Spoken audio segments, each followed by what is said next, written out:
Hello, people. This is Bob Leahy from PositiveLight.com, and we're here in Toronto at the OHTN Research Conference. Very exciting time for a lot of us.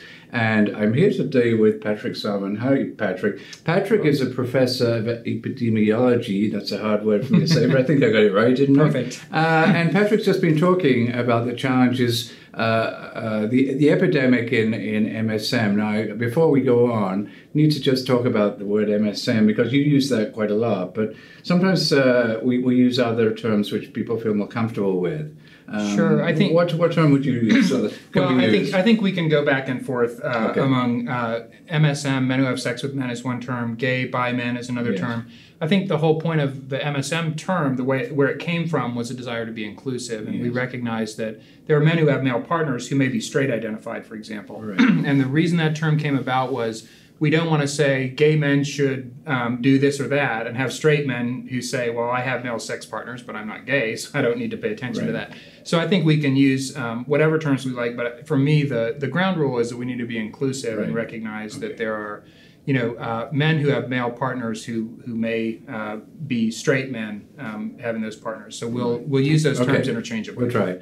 One of the points you made, Patrick, was that gay and bi men make up a substantial portion of the people who are infected with HIV. I think you said 60% in the US, right? And similarly in Canada, we have quite high numbers too. But possibly as a population, we're underserviced in terms of interventions, in terms of research. I want to ask you why that is. Why do you think we are underserviced?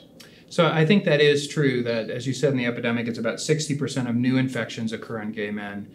And I know in the US, only about 20% of the best evidence HIV prevention interventions serve gay bi men. So I think part of the reason for that is that in the research world, in the US at least, a lot of this research is investigator initiated.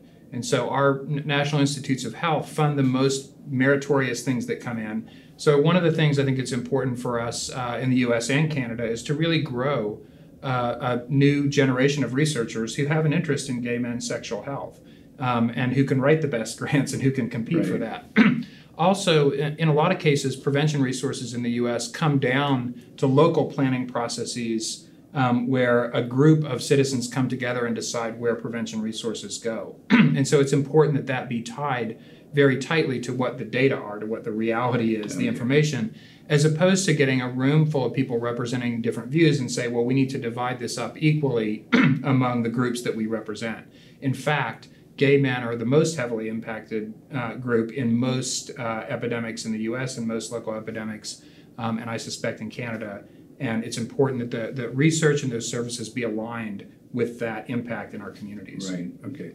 Now, one of the things, we talked about how large the MSM epidemic was, and one of the things you rejected, I think, pretty quickly, was an explanation that it revolved around behaviors, gay men's behaviors. Do you want to talk about that a little bit?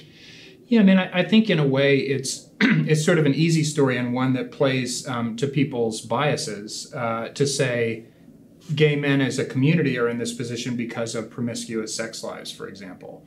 And I think in some cases that's motivated by homophobia. I think sometimes in our own communities, internalized homophobia leads us to a dialogue which is self-blaming. But the fact is that when you look at some of the models that I presented in the talk, is that even if you keep those patterns of behavior exactly the way they are, but you just change the risk of HIV infection that is associated with anal sex to equal the risk from vaginal sex, just that one change would mean 90% of about 80% of HIV infections in gay men would not happen.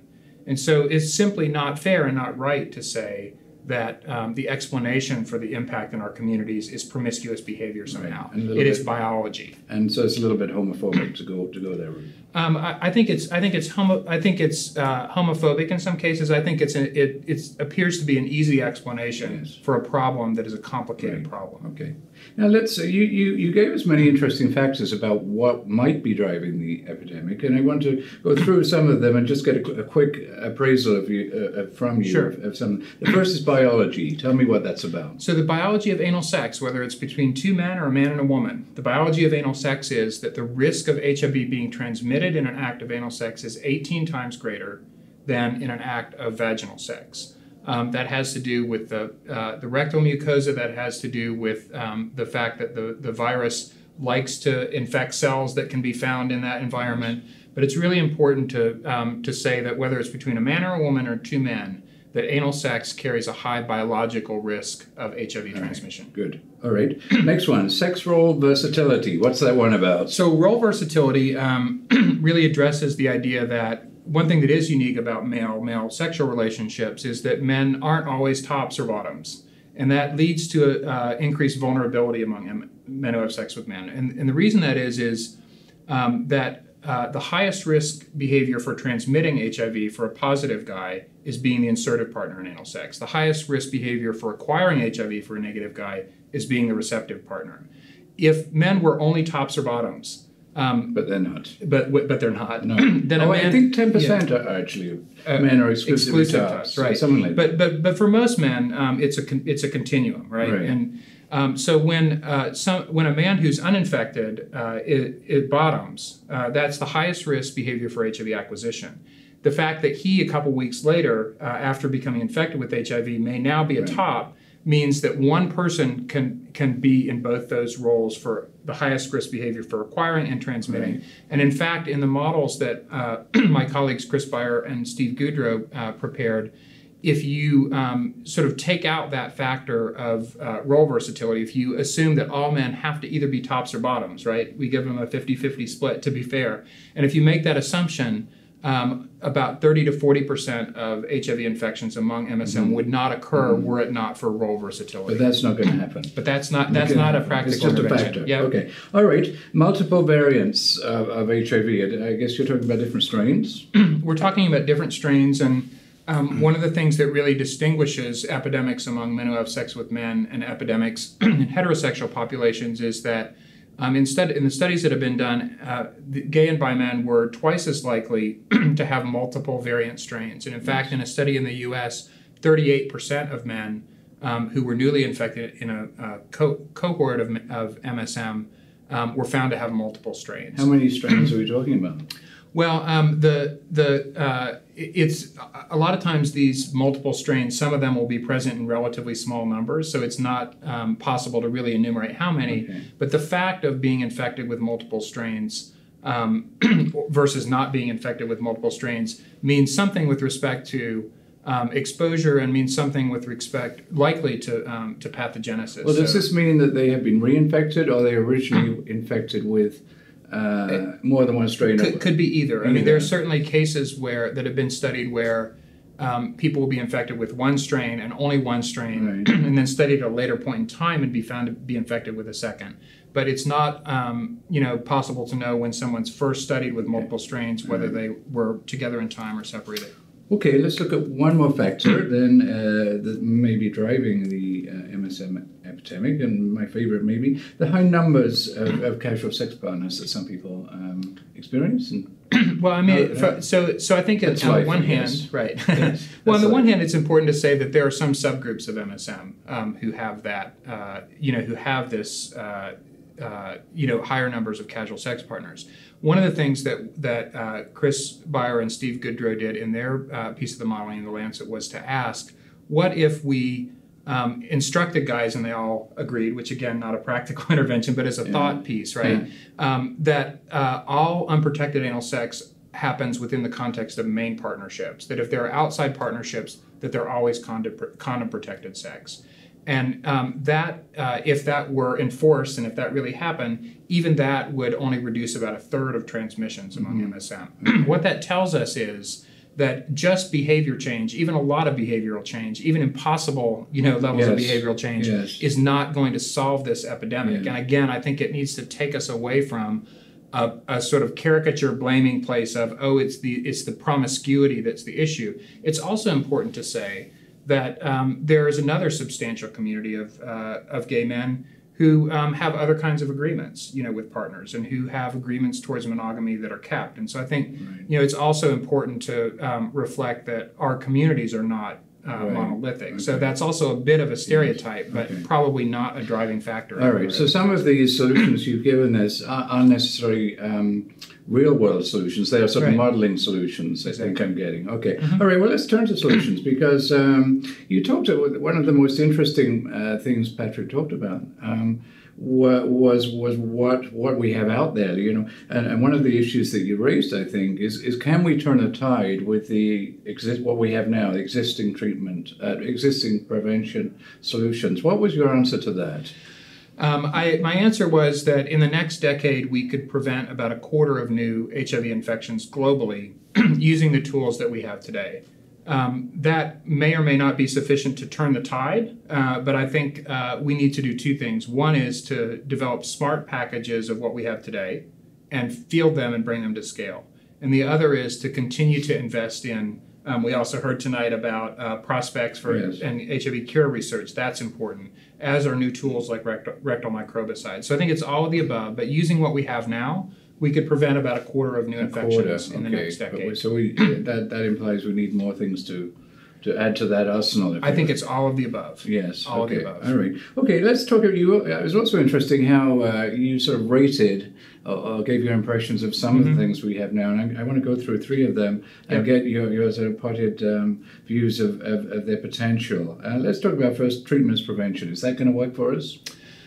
Treatment as prevention, I think, is extraordinarily exciting. It's important to say that the trial that really has started all this discussion included quite a small number of gay men. And so we're operating on the assumption and the biological likelihood that this will be useful for gay men, but we also want to continue to evaluate that. Having said that, the problem with each thing you're going to ask about is that treatment and prevention holds wonderful promise, but it is at the end of a series of steps, which we're probably doing inadequately. And that means, are we screening gay men often enough for HIV? Probably not. Are we doing a good enough job of linking them to care? Probably not. Given that they're in care, getting them therapy and providing support for adherence. So that treatment as prevention is absolutely what we should be aspiring to. And we have to ask all those questions about what's upstream for that. All right. So another technology you mentioned, Patrick, it's a new one, but a lot of people are talking about it, is PrEP, pre-exposure prophylaxis. Give me your rating for that one. So we estimated in our models that if we could get PrEP to 40% of HIV negative men who met the behavioral criteria, that would reduce new infections by about 20% in a 10-year period. Again, I think it's a big challenge in terms of reaching those guys. And then there's a lot that goes into ongoing monitoring. So it's going to take a big commitment, not just to buy drugs, but also for every 3-monthly STD and HIV monitoring. We have a lot to learn about why guys would or would not do this. All right. Good. Now, the third one I'm going to ask you about is certainly not new because it's condoms. Condom promotion, we've done it for years and years. What's the future of condom promotion in terms of really reducing infections? Well, we better start by saying we're where we are today and not in a worse place because of the work that community-based organizations and health departments have done in distributing condoms. Condoms are effective, and condom distribution programs are the reason that we don't have a worse epidemic. So I think that will always be a piece. I think there are different strategies to try and increase condom use that have been developed and have been tried. And I think, like everything else we've talked about, it's a great piece, but it won't be a sufficient piece by itself. It should always be a piece, though. So all these things are going to have to work together, and possibly more. Yes. I think that's the message we're getting. Good. Yeah. All right, one more question. You talked too about challenges, because clearly this is not going to be an easy task to get new infections down to the levels we'd like to see. If you could focus on one challenge, I know there are many, what would be you see as the biggest challenge in this work? I think if I look globally and locally in the U.S. and maybe here, that the sort of homophobia and criminalization is the one piece that until that is fixed, these other avenues that we want to pursue in terms of prevention cannot work at scale. What I mean by that is that in a lot of countries, male sex is criminalized. In those environments, men are not going to come in, ask for condoms, ask for lube, ask for testing. They will not access services. in countries like some states in the U.S. and like Canada, where knowing exposure is criminalized, that discourages people from HIV testing, and that discourages discussions of HIV status between people who are thinking about having sex. And so I'm very proud of the Obama administration in the U.S., which in the National AIDS Strategy explicitly called out these knowing exposure laws, this criminalization, as being contrary to the purposes of public health. And I think that's true. So homophobia, criminalizing male-male sex, criminalizing knowing exposure are all tremendous barriers to bringing the things that we know how to do to scale and to serving men who need it. Okay, that's good. Thank you, Patrick. But that's one of many challenges. One of many. You did acknowledge that too. Patrick, thank you so much for talking to us. Thank you for coming to Toronto and giving such an excellent presentation at the OHCN Research Conference. We really appreciate you talking to us. Thank you. Thank you, Bob. Thank you. Good. Thanks.